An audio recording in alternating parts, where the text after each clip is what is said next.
Okay, bismillahirrahmanirrahim. Okay, Assalamualaikum warahmatullahi wabarakatuh dan selamat sejahtera. Okay, untuk hari ini saya akan cerita tentang bagaimana perbezaan individu dalam pembelajaran menjadi aspek penting yang perlu dititik beratkan untuk mendapatkan sesi PMP yang lebih bagus. Okay, jadi kita nak fokus kepada pengajaran seorang guru dan kita nak tengok macam mana perbezaan individu menjadi asas untuk mendapatkan sesi PMP yang lebih bagus. Saya akan huraikan tajuk ni dan kita akan tengok Okey, kemudian sebelum tu kita kena tengok dulu apa itu perbezaan individu. Okey, mengikut Plato, setiap individu berbeza dari segi pemikiran, perasaan dan juga tingkah laku. Plato mengatakan tiada individu yang sama, tetapi setiap individu adalah berbeza dengan yang lain secara semula jadi, di mana seseorang itu sesuai untuk sesuatu pekerjaan, manakala yang lain sesuai untuk pekerjaan lain. Okey, jadi maksudnya perbezaan individu ni adalah menunjukkan bahawa setiap orang ni dia ada perbezaan, dia ada keistimewaan dia sendiri, dia ada kelemahan sendiri. Jadi ini adalah perbezaan individu. Setiap manusia diciptakan dengan perbezaan dan ia merangkumi pelbagai aspek.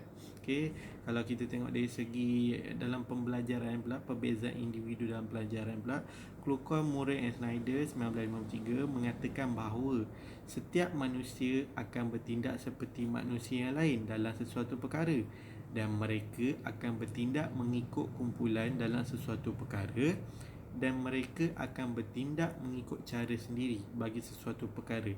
Dan ini menunjukkan corak kehidupan bagi setiap manusia adalah unik dan setiap individu adalah berbeza dari pelbagai aspek.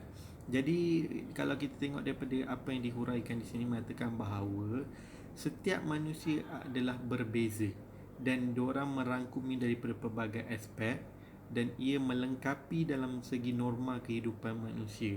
Okey, kita tengok maksud yang kedua pula.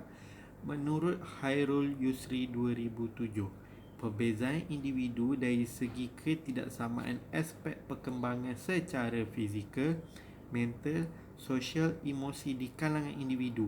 Okey, jadi Khairul Yusri ni mengatakan perbezaannya adalah dari segi beberapa aspek. Antaranya adalah fizikal, mental, sosial, emosi yang ada dalam kalangan individu. Okey, dari segi pembelajaran pula ada tertumpu kepada cara pelajar itu menelaah ilmu, cara pelajar itu mendapatkan ilmu, cara pelajaran diorang, cara mereka belajar. Dan ini agak penting untuk guru-guru mengetahui supaya kita dapat fokus tentang apa perbezaan itu dan kita dapat tackle macam mana kita nak buat mereka ni lebih belajar lebih kondusif dengan cara mereka. Okey, jadi seperti yang kita tahu tadi, faktor perbezaan individu kita ada beberapa lah, dan yang saya akan huraikan adalah yang penting, yang nampak core, yang paling utama.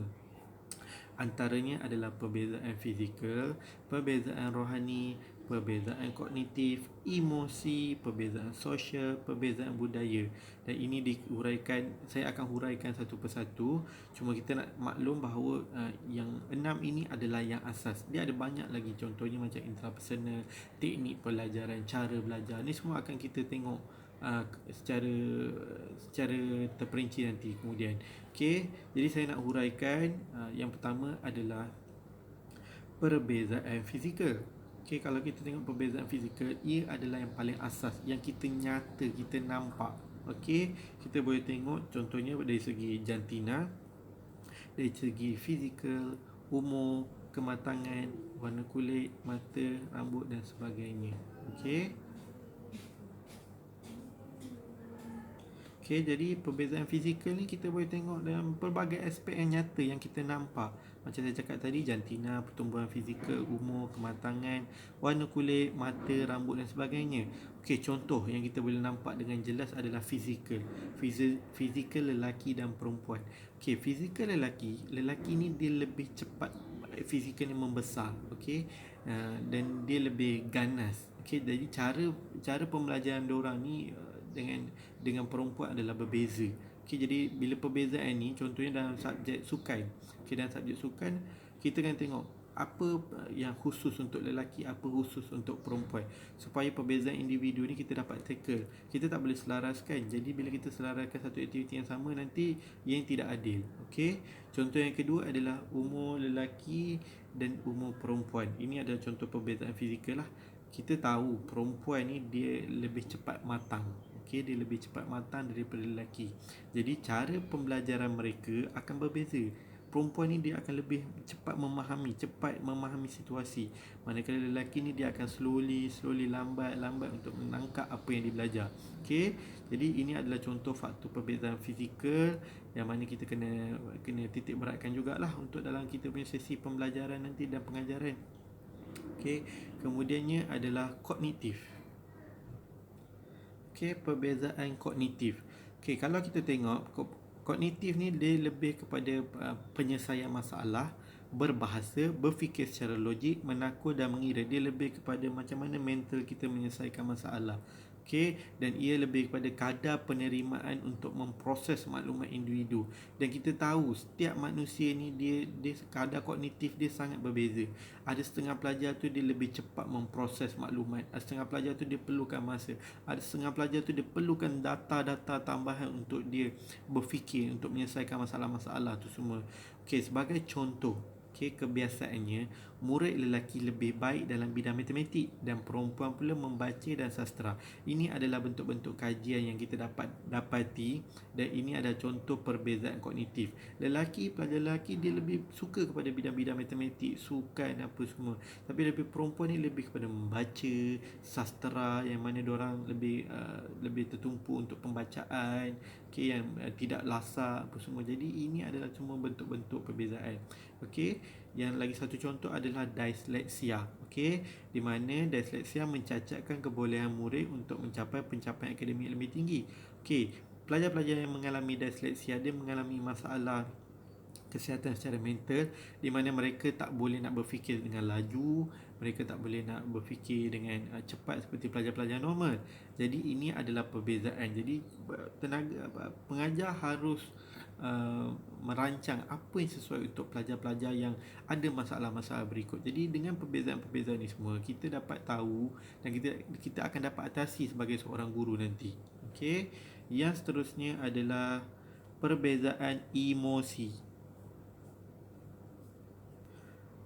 Okey, perbezaan emosi. Perbezaan emosi ni dia lebih kepada pemikiran, perasaan dan tingkah laku berkait dengan jiwa manusia. Apa yang kita rasa, apa yang kita fikir, daripada apa yang ada dalam mental kita. Okey, contohnya adalah ketakutan. Okey, contohnya setengah pelajar ni dia takut untuk ke depan. Dia takut untuk membuat aktiviti di hadapan orang ramai. Dia takut untuk mencuba, dia takut untuk mengangkat tangan dan menjawab soalan.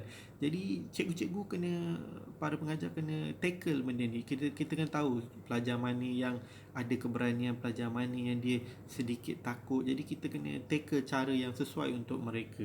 Okey, contoh yang keduanya adalah pasif dan aktif.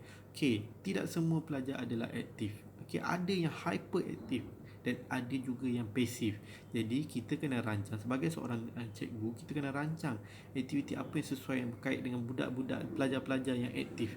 Apa aktiviti yang sesuai dengan budak-budak pelajar-pelajar yang pasif. Macam mana kita nak naikkan motivation dia, macam mana kita nak naikkan keberanian dia untuk menjadi lebih aktif dalam kelas. Okay, jadi ini adalah perbezaan-perbezaan di mana kita kena tackle. Okay, dan setengah pelajar bersifat malu. Diorang sangat malu untuk mencuba, diorang sangat malu untuk menjawab soalan-soalan yang ditanya oleh guru. Jadi ini semua kita kena tackle. Okey, ini adalah contoh perbezaan emosi. Okey, perbezaan yang seterusnya adalah dari segi sosial. Okey, ini berpunca dari latar belakang sosial ekonomi murid dan kapasiti keluarga. Kita bercakap di dua konteks sekolah, di mana dia lebih kepada apa kehidupan dia. Okey, apa perbezaan kehidupan mereka. Okey, contohnya miskin dan kaya, miskin versus kaya. Okey, kebanyakan pelajar yang miskin, diorang kurang mendapat nutrisi makanan yang sesuai. Diorang tidak mendapat makanan yang secukupnya, makanan yang sihat secukupnya berbanding daripada keluarga kaya. Jadi ini akan membezakan mereka dari segi kesihatan mereka untuk menerima pelajaran-pelajaran semua. Okey, yang keduanya adalah keluarga berpendidikan dan kurang pendidikan. Contohnya, kebiasaannya keluarga yang berpendidikan, diorang sangat mengutamakan pelajaran anak-anak. Mereka akan memberikan fokus juga untuk menambah ilmu untuk anak-anak. Di mana yang keluarga yang kurang pendidikan pula, diorang akan 100% mengharapkan kepada pihak sekolah. Jadi ini juga akan membuatkan perbezaan. Jadi kita kena tahu mana pelajar yang ni kita kena tackle masalah-masalah ni. Dan juga kebiasaannya keluarga yang kaya, mereka ada akses kepada kelas tambahan. Mana yang miskin, diorang kurang untuk akses kepada kelas tambahan. Jadi bila pelajar yang ada akses kepada kelas tambahan daripada sosial ekonomi, diorang akan lebih mendapat ilmu yang lebih. Jadi mereka ni akan lebih ke hadapan dibandingkan dengan pelajar-pelajar yang kurang berkemampuan.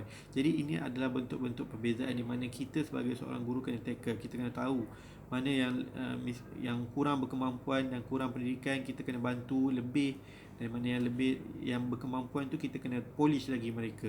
Okey. Dan seterusnya adalah perbezaan budaya dan rohani. Okey, kalau kita tengok perbezaan budaya dan rohani, dia lebih kepada sensitiviti kepada perkauman, kepercayaan, norma hidup, etika agama. Okey, contohnya adalah pemakaian. Kita tahu Muslim mesti kena berpakaian yang sempurna lah, berhijab. Okey, kemudian kalau yang Chinese mungkin dia akan ada yang tidak yang memakai skirt apa semua. Jadi kita kena tackle benda ni semua. Okey. Dan contohnya adalah, contoh lain adalah pemakanan. Okey, kita tahu pelajar yang daripada Hindu dia sensitif kepada binatang seperti lembu. Okey, manakala Muslim dia sensitif kepada anjing dan juga khinzir. Jadi semasa kita nak mengajar tu, kita kena alert dengan sensitivity ni supaya kita tidak menyebabkan diorang terasa, diorang takut, diorang akan jadi ada satu elemen di mana diorang tidak suka kepada tenaga pengajar kerana kita telah menyentuh sensitiviti mereka. Jadi benda ni semua kita kena tackle. Sebagai seorang guru, kita kena tackle dan kita kena tahu psikologi mereka ni. Okay? Jangan sesekali kita bermain dengan sensitiviti kerana ia akan mengguris perasaan mereka dan membuatkan mereka hilang kepercayaan kepada guru. Okey, seterusnya, menurut Wales 1980, para pendidik perlu merancang strategi dan teknik pengajaran dan pembelajaran yang akur dengan gaya pembelajaran berbeza-beza di kalangan murid supaya tahap pencapaian matlamat pengajaran dapat dipertingkatkan. Jadi kita tahu, okey, menurut Wales ni kita kena sentiasa, kita punya pembelajaran tu mesti kena ikut kepada perbezaan student. Jadi kita dapat membantu mereka dan supaya kita punya pencapaian matlamat pengajaran kita dapat lebih sempurna. Okey, kita sebagai seorang guru harus menitik beratkan perbezaan ini supaya kita dapat mantapkan PMP kita, supaya kita boleh melancarkan kita punya proses untuk menghantar maklumat knowledge kita untuk murid-murid. Okey, jadi bagaimana kita guru perlu menitikkan berat perbezaan ini untuk mendapat PMP yang lebih baik? Ada beberapa cadangan yang saya boleh huraikan, iaitu yang pertama adalah rancang RPH dengan bersesuaian dengan target audience kita. Kita kena rancang betul-betul lesson ni perlu pergi ke siapa pelajar kita. Jadi kita kena tahu, okey, bersesuaian atau tidak dengan dia punya profesiensi dia punya kebolehan dia. Kita tidak boleh rancang sesuka hati RPH kita. Okey, kemudian kita boleh susun atur pelajar. Kita kena kenali pelajar kita. Bukan kita nak membeza-bezakan dia, tapi kita kena tahu pelajar yang aktif, pelajar yang pasif, pelajar yang perlukan bantuan lebih, pelajar yang dah kita hanya perlu polish. Jadi bila kita kenali pelajar, kita dapat membantu mereka, kita dapat memberikan mereka lebih perhatian. Okey, kemudiannya adalah fokus pada pemahaman, bukan exam oriented. Ini adalah satu kesilapan yang besar selalu guru-guru kita buat juga. Okey, contohnya kita terlalu fokus kepada exam result. Kita kena nak dapat A, nak dapat A, nak dapat A. Tapi sebenarnya itu silap. Kita kena fokus kepada apa pemahaman diorang tentang apa yang kita ajar. Okay, setengah pelajar dia memang sukar dalam exam, tapi dari segi amali dia sangat bagus. Jadi itu adalah maksud saya. Maksud kita kena fokus kepada pemahaman dia, kepada ilmu yang kita ajar, bukan pada semata-mata untuk exam. Okay, sebab setengah pelajar dia sangat berbeza. Dia tidak boleh fokus pada exam, tapi dia lebih kepada amali, praktikal. Dia lebih power dalam bidang tu. Okay? Dan kita sebagai cikgu kena jadi motivator. Kita kena jadi motivator di mana kita kena sentiasa gilap. Okey, kita kena polish apa kebolehan pelajar-pelajar yang ada. Setiap manusia ni berbeza, setiap pelajar ni berbeza, dia ada kelebihan dia tersendiri. Jadi kita kena polish apa yang dia boleh fokus, apa yang dia boleh khusus untuk dia. Jadi apa yang kita boleh bantu dia, kita kena bantu. Okey, dan kita polish kelebihan setiap individu. Macam saya maklum tadi, kita kena polish. Kita kena tahu apa perbezaan dia, apa kelebihan dia. Jadi kita kena bantu diorang dapatkan apa yang diorang boleh buat, apa yang lebih mereka hebat dalam sesuatu bidang tu, itu yang kita kena fokus. Kemudian kita kena sensitif kepada sensitivity. So kita tidak boleh menyentuh benda yang sensitif pada para pelajar, kerana dia akan hilang kepercayaan pada guru-guru nanti. Okey, jadi sebagai penutup, kita sebagai manusia, kita kena sedar, okay, setiap manusia ni mempunyai perbezaan tersendiri. Setiap manusia ada kelebihan kekurangan sendiri.